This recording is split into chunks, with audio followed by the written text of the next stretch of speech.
Hello friends, आज हम एक प्रैक्टिकल डिस्कशन करेंगे कि हार्ट पेशेंट्स के लिए या ब्लड प्रेशर पेशेंट्स के लिए जब बीपी की मेडिसिन दी जाती है तो किन चीज़ों का विशेष ध्यान रखने की ज़रूरत है। कुछ प्रैक्टिकल इश्यूज पर बात करेंगे। लोगों को ज़्यादातर ये लगता है कि ब्लड प्रेशर की दवाई दे दी तो ब्लड प्रेशर का काम खत्म हो गया। हमारा बेसिकली टारगेट ये है कि अगर 180 प्रेशर है तो उसको 120 लाना है, कैसे भी करना है, वो प्रेशर कम होना चाहिए। लेकिन at the end of the day क्या और चीज़ें हैं जो इम्पोर्टेंट है, जो ध्यान में रखने की आवश्यकता है, जो डिफ्रेंशिएट करती हैं अलग अलग दवाओं को एक दूसरे से, कि किसी दवा में ज़्यादा फायदा होता है, किसी दवा में कम होता है। सिर्फ ब्लड प्रेशर को कंट्रोल करना अनिवार्य है ऐसा नहीं है। ब्लड प्रेशर कंट्रोल करने के अलावा कौन सी दवा को आप चूज कर रहे हो जिससे आप ब्लड प्रेशर को कंट्रोल कर रहे हो, वो देखना और सोचना भी अनिवार्य है। आज इस चीज़ को डिस्कस करेंगे। टॉपिक पर जाने से पहले जो लोग हमारे चैनल पर नए हैं, रिक्वेस्ट करूँगा कि चैनल को सब्सक्राइब करें, वीडियोस को लाइक और शेयर करें। ब्लड प्रेशर की जब भी आप दवाइयाँ ले रहे हो तो ज़रूरी है कि एक डॉक्टर को मिलिए या एक हेल्थ केयर प्रोवाइडर को मिलिए। इसमें होता क्या है कि लोग पड़ोसी की दवाई देख के या फ्रेंड की दवाई देख के अपना ब्लड प्रेशर मेजर करते हैं, दवाई खाना कुछ लोग चालू कर देते हैं। ज़्यादातर लोग ऐसा नहीं करते, लेकिन फिर भी कुछ लोग इस तरह की बेवकूफ़ियाँ कर सकते हैं, जो कि गलत है। हर बॉडी की अलग रिक्वायरमेंट्स होती है और हर व्यक्ति की सिर्फ नंबर्स को नहीं देखना होता है। कई डॉक्टर्स भी इस तरह की इश्यूज़ करते हैं, जो लोग बहुत ज़्यादा इस बारे में नहीं जानते होते या नहीं उसका कॉन्सेप्ट होता है। उनको बस नंबर से मतलब होता है कि 160 का 120 लाना है, कैसे भी करके लाना है। तो वो एक रेस जैसी लग जाती है लोगों के दिमाग में, जिसका कॉन्सेप्ट बेसिकली गलत है। आपको ये कोशिश करनी है कि पेशेंट की इंडिविजुअल रिक्वायरमेंट्स को समझ के, उसकी बाकी रिक्वायरमेंट को समझ के फिर दवाओं को प्लान करते हो, ज़्यादा अच्छा है। इसके लिए ज़रूरी है कि जब कभी भी आपका पेशेंट या आप डॉक्टर के पास जाते हो तो वो आपका पूरा इवैल्यूएशन करे एज ए हाइपरटेंसिव। उसमें आपका किडनी का फंक्शन, आपका हार्ट का फंक्शन, आपका ओवरऑल कोलेस्ट्रॉल का फंक्शन, आपका डायबिटीज़, सारे पैरामीटर्स को टेस्ट करके फिर दवाई चालू करी जाए तो ज़्यादा अच्छा है। ऐसा करने का रीज़न ये है कि हर पर्टिकुलर बीमारी में अलग तरह की दवाओं की रिक्वायरमेंट्स होती हैं। हार्ट फेलियर के पेशेंट्स में beta blockers, RAS inhibitor group of medicine और स्पाइनोलेक्ट्रॉन एंटागोनिस्ट, ये मेडिसिन सबसे बेस्ट रिस्पॉन्स देती है। ये क्यों इसलिए रिस्पॉन्स ज़्यादा अच्छा देती है? क्योंकि ये आपके पंप फंक्शन को सुधारती है। इसके अलावा अगर किडनी वाले पेशेंट है तो उसमें एल्डोस्टेरोन एंटागोनिस्ट या स्पाइनोलेक्ट्रॉन नहीं दे सकते, रास इनहिबिटर नहीं दे सकते। अर्ली स्टेज में रास इनहिबिटर देंगे तो फायदा करेगा, लेट स्टेज में करेंगे तो क्रिएटिनिन बढ़ जाएगा या पोटेशियम बढ़ जाएगा। तो अगर आपने टेस्ट ही नहीं किया वो सारी चीज़ों को, तो फिर गलत होने का चांस बहुत हो जाता है, क्योंकि आपको हर बीमारी की रिक्वायरमेंट को समझना पड़ेगा। हर बीमारी में कौन सी दवा ज़्यादा सूट करेगी वो समझना पड़ेगा। डायबिटिक पेशेंट्स में क्योंकि ज़्यादातर लोग को किडनी का प्रॉब्लम होता है तो रास इनहिबिटर ग्रुप ऑफ मेडिसिन ज़्यादा अच्छा काम कर सकती है। किसी को हार्ट फेलियर है तो उसकी रिक्वायरमेंट अलग है।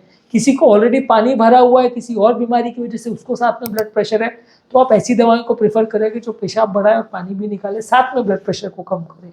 तो हर व्यक्ति की बॉडी की रिक्वायरमेंट अलग होती है, ये समझ के आपको दवाओं को डिसाइड करना पड़ता है।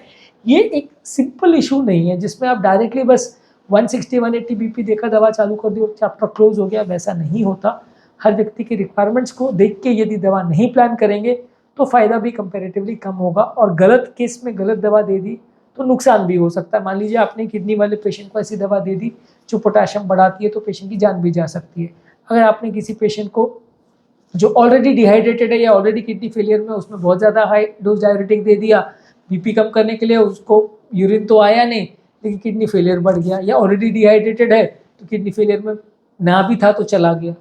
ये सब चीज़ों का आपको विशेष ध्यान रखने की ज़रूरत है कि ब्लड प्रेशर मेडिसिन का चॉइस एक सिंपल कॉन्सेप्ट नहीं है। आपको इसमें कई चीज़ों का ध्यान रखने की ज़रूरत है, और यदि इन चीज़ों का ध्यान आप या आपके डॉक्टर रखते हैं तो कंपेरेटिवली आपको रिजल्ट ज़्यादा अच्छे मिलेंगे और लॉन्ग टर्म हमारा सर्वाइवल के चांस या प्रॉब्लम ना होने के चांस बढ़ जाएंगे। लापरवाही करते तो प्रॉब्लम होगी। देखिए, at the end of the day हम सिर्फ नंबर्स को कंट्रोल नहीं करना चाहते। हम ऐसा नहीं चाहते कि भले एक कुछ भी हो, पेशेंट को ब्लड प्रेशर उसका 160 से 120 आ जाना चाहिए, भले अगले दिन पेशेंट मर जाए कोई दिक्कत नहीं, लेकिन बीपी मरने से पहले उसका 120 आ जाना चाहिए, ऐसा कोई भी नहीं चाहता है। ऑब्वियसली एक जोक है, लेकिन हर व्यक्ति यही चाहता है कि ब्लड प्रेशर कंट्रोल करने का पर्पस क्या है, हार्ट अटैक ना आए, स्ट्रोक ना आए, या किडनी डैमेज नहीं हो, लिवर डैमेज नहीं हो, अलग अलग ऑर्गन्स डैमेज नहीं हो। ये हमारा पर्पस होता है। हमारा पर्पस सिर्फ नंबर्स को कम करना नहीं होता। तो जब ये पर्पस किसी पर्टिकुलर दवा से ज़्यादा अच्छा प्रूव हो रहा है, ज़्यादा अच्छा रिजल्ट मिल रहा है, तो वो दवाओं को हमें ज़्यादा प्रेफर करना चाहिए, बजाय उस दवा के जो सिर्फ ब्लड प्रेशर को तो कम कर दे रहा है लेकिन बाकी फ़ायदे नहीं कर रहा है।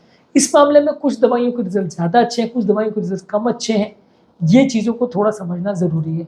मान लीजिए अगर आपको हार्ट फेलियर है और गति हृदय की ज़्यादा है तो बीटा ब्लॉकर्स देना चाहिए। हार्ट फेलियर में ही फ़ायदा करेगी, गति को भी कम करेगी। लेकिन वहीं अगर किसी व्यक्ति की गति कम है और आपने बीटा ब्लॉकर दे दिया तो गति बहुत कम हो जाएगी, उसको जान का खतरा हो जाएगा। वही किसी व्यक्ति को अगर पानी बॉडी में ज़्यादा है तो आप डाययूरेटिक देते हो, जो ब्लड प्रेशर भी कम करेगा और पानी भी निकालेगा। किसी व्यक्ति को मान लीजिए अगर ऑलरेडी डिहाइड्रेशन है, वहाँ डाययूरेटिक दे दी तो नुकसान करेगा। Early stage of kidney failure में एस इनहिबिटर जैसे रामिप्रिल, एनाराप्रिल, कैप्टोप्रिल ये फायदा करती हैं, किडनी को प्रोटेक्ट करती हैं। वही किसी भी तरह का अगर आप सार्टन देते हो जैसे लो सार्टन, बाल सार्टन, कैंडी सार्टन, टेलमी सार्टन, जो ARB ग्रुप में आती है वो भी फायदा करती हैं। लेकिन यही व्यक्ति को जब किडनी एडवांस स्टेज में डैमेज हो चुकी होती है और क्रिएटिनिन उनका 6-7 पहुंच चुका होता है, तब आप देंगे तो पोटेशियम बढ़ जाएगा इन्हीं दवाइयों से और पेशेंट की जान जा सकती है। तो ये चीज़ों को थोड़ा समझना ज़रूरी है कि पेशेंट को किस तरह की रिक्वायरमेंट है, उसको जानना और समझना ज़रूरी है, उसके हिसाब से दवा देना ज़रूरी है। यदि सिर्फ ऊपर का ही प्रेशर ज़्यादा है यानी सिस्टोलिक प्रेशर ज़्यादा है तो बीटा ब्लॉकर्स और डाययूरेटिक ज़्यादा अच्छा काम करेगी। यदि नीचे का ब्लड प्रेशर ज़्यादा है तो नली डायलेट करने वाली वैसोडायलेटर्स और सार्टन ज़्यादा अच्छा काम करेंगी।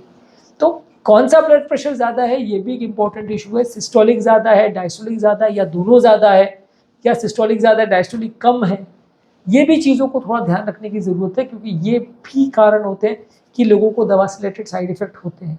मान लीजिए सेम दवा हमने सबको दी तो और व्यक्ति की रिक्वायरमेंट अलग है, गलत दवा अगर गलत व्यक्ति को दी जाएगी तो साइड इफेक्ट्स होने का या सिस्टम डैमेज होने का चांस भी बढ़ जाए। और ये सब चीज़ें खाली आपके डॉक्टर की जिम्मेदारी नहीं है कि आपने जान लिया समझ लिया, ऑब्वियसली उसकी जिम्मेदारी तो है, लेकिन एज अ पेशेंट आपकी भी जिम्मेदारी है कि आप चीज़ों को समझें और जो आपको दवाई चल रही है वो खुद से उसमें चेंज या डिसीजन ना लें।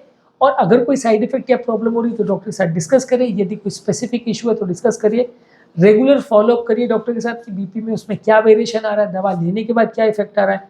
मान लीजिए अगर कोई दवा दी गई है आपको साइड इफेक्ट चालू हो गया तो उसके लिए घर पे मत बैठे रहिए कि दवा चालू हो गया कोई बात नहीं, डॉक्टर ने तो दवा दे दी काम खत्म हो गया, ऐसा नहीं है। आपको उसको वेट एंड वॉच भी करना पड़ेगा, फॉलोअप भी करना पड़ेगा, चेक भी करना पड़ेगा कि वो मेडिसिन जो है वो जो ली जा रही है उससे सही इफेक्ट आ रहा है या नहीं आ रहा, नुकसान तो नहीं हो रहा। एज अ पेशेंट आपका काम ये है कि दवाओं को रेगुलर लेते रहिए, उसके साथ छेड़खानी मत करिए। कभी 4 दिन में आपने दवा ली, कभी 8 दिन में दवा ली, कभी मिस कर दी, कभी डेली ले रहे। अगर इस तरह से एराटिक आप बिहेवियर करेंगे तो दवाइयों से प्रॉब्लम्स होने के चांस बढ़ जाएंगे, साइड इफेक्ट्स होने के चांस बढ़ जाएंगे, दवाई अपना फायदा ना कर पाए इसके चांस बढ़ जाएंगे। तो आपको दवाई लेते रहना है, रेगुलर फॉलोअप में जाना है, रेगुलर मॉनिटरिंग करना है कि ब्लड प्रेशर कंट्रोल हो रहा है कि नहीं। हॉस्पिटल में जाके वहाँ कराएं तो भी अच्छा है, घर पे कर सके तो और ज़्यादा अच्छा है। तो इससे ये पता चलेगा कि दवाइयों का कितना इफेक्ट आ रहा है और आ भी रहा है या नहीं। साथ में आपको लाइफस्टाइल चेंजेस करने हैं, अपने खाने पीने में चेंज करने हैं, एक्सरसाइज करना है, वजन कम करना है, बाकी पैरामीटर जैसे शुगर है, हार्ट का प्रॉब्लम है उसे कंट्रोल करना है, तो ये भी आपको एडिशनल फ़ायदा देगा। लेकिन हाँ, ये at the end of the day हमें ये जानना समझना ज़रूरी है कि सारी ब्लड प्रेशर को कम करने की दवाइयाँ सेम नहीं होती है। हर एक का डोज पैटर्न, हर एक का रिक्वायरमेंट, हर एक का साइड इफेक्ट पैटर्न सब कुछ अलग होता है और हर व्यक्ति भी सेम नहीं होता, इसलिए सेम दवा सबको सूट करेगी ऐसा सोचना गलत है। जब कभी भी आपको ब्लड प्रेशर का प्रॉब्लम है तो पेशेंट का डिटेल इवैल्यूएशन होना चाहिए कि ब्लड प्रेशर के अलावा क्या प्रॉब्लम्स है, बीपी, शुगर, कोलेस्ट्रॉल, हार्ट का, किडनी का, लिवर का क्या प्रॉब्लम्स है, उसके हिसाब से डिसाइड करना चाहिए कि उसको कौन सी दवा ज़्यादा सूट करेगी और उसके हिसाब से दवा देना चाहिए। और फिर मॉनिटरिंग करना चाहिए कि दवा सूट कर रही है कि नहीं कर रही और जो हमने टारगेट अचीव करना था वो हुआ कि नहीं। अगर नहीं हुआ तो डोज बढ़ाना पड़ेगा या दवा चेंज करनी पड़ेगी या पैटर्न को एडजस्ट करना पड़ेगा। उम्मीद करूँगा कि आज के टॉपिक में एक नया कॉन्सेप्ट है, एक इम्पोर्टेंट कॉन्सेप्ट आपको समझ में आया होगा। जो लोग हमारे चैनल पर नए हैं उन्हें रिक्वेस्ट करूँगा कि चैनल को सब्सक्राइब करें, वीडियोज़ को लाइक और शेयर।